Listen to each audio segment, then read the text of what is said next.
back to the video. In this video, you guys, my spoiler review for She-Hulk episode 6. Now, this video is going to be different than all my other She-Hulk videos because I'm not going to be doing an in-depth breakdown and spoiler review of every single plot point because I'm having a lot of technical issues and I honestly just want to get my thoughts on the episode because I actually like the episode a lot. This is also the perfect time to plug that I do breakdowns of every single one of the Marvel Disney Plus TV show episodes on mamasgeeky.com. So I'll link my profile in the description down below so you guys can check out all of the breakdowns that I've done. I do them whether I'm making a video on it or not. So again, if you're interested in that, click the link in the description down below. But I'm just gonna give you guys my quick thoughts, barely edited, just going through the episode. And obviously, before we get into continuing here, make sure to subscribe button notification on so you don't miss any time I open a video or go live. But don't waste any more time. Let's get into it. So this episode in general wasn't really Easter egg heavy, so there honestly wasn't too much that I'm missing out in terms of breaking stuff down. But generally, the biggest thing we're gonna talk about is the fact that Daredevil wasn't in this episode. I thought that was one of the stupidest things ever. I have no idea why he wasn't in this episode. Like, they teased him at the end of the last episode. It was blatantly him, like it wasn't anyone else. And so I feel like they knew that we were expecting it and then they just decided not to do it. Jen even made a joke about it, how like, oh, weddings are unexpected and they come at unexpected times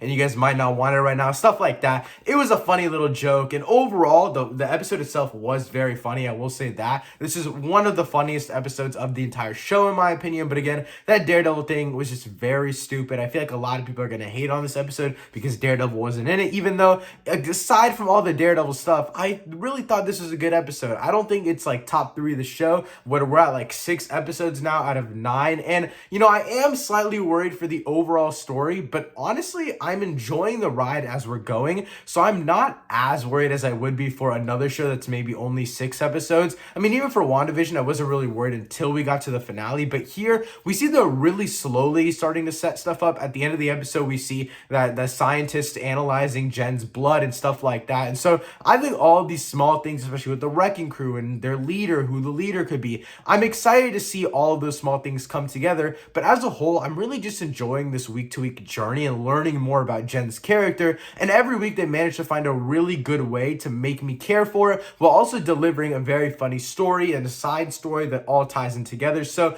the main 2 things I want to talk about for the rest of this video is the main story and the side story. So starting off with the side story, we obviously get to see Mr. Immortal. He is a comic character, and so it was really cool to see him in here. He was, again, just another basic side story character that lets us progress the court stuff, and specifically in terms with Amelia, which is the other lawyer that works at the firm. And there are 2 things. I wrote these down because these are the most interesting things. So again, this is kind of going back and forth through the episode. I'm sorry, this video is not that structured, but so you find out that Amelia has kids and she's married, right? But then she kind of goes off topic super quickly, and then a few moments later when they're on the anti-She-Hulk page, which is like a rip at a Reddit subreddit, which I found absolutely hilarious, by the way, Amelia doesn't want to tell Jennifer Walters about people sending her death threats. I feel like that was kind of weird. I don't know if she's really working for anyone because obviously she's a lawyer. Like, why would you throw that away just to be like a She-Hulk auntie? Like, I don't really understand that. But I'm just saying, I felt like it was kind of suspect for her to do that. So I thought that was kind of interesting. But again, overall, the Mr. Immortal side plot, I thought it was very funny. I thought it was cool. I mean, again, these side plots, they're not anything that super interesting. The only one that was very bad in my opinion was the Norse elf thing, the girl that could shapeshift that was in the Megan Thee Stallion episode. That was not that good. That was one of the worst subplots of the entire show. But the other subplots, they've pretty much all been interesting, and I pretty much had a fun time with all of them. But after the main plot of this episode, Jennifer Walters goes to the wedding. She meets this other guy named Josh, which I thought was really cool. Seemed like a very nice guy, the guy that she was looking for when she was dating all these people, and then she randomly stumbled across him at the wedding. That was very cool, and I'm super happy for the characters because I just think, again, whenever characters, it actually feels like the romance is deserved, and it feels like it's deserved in this instance. So I'm very happy for the characters themselves. But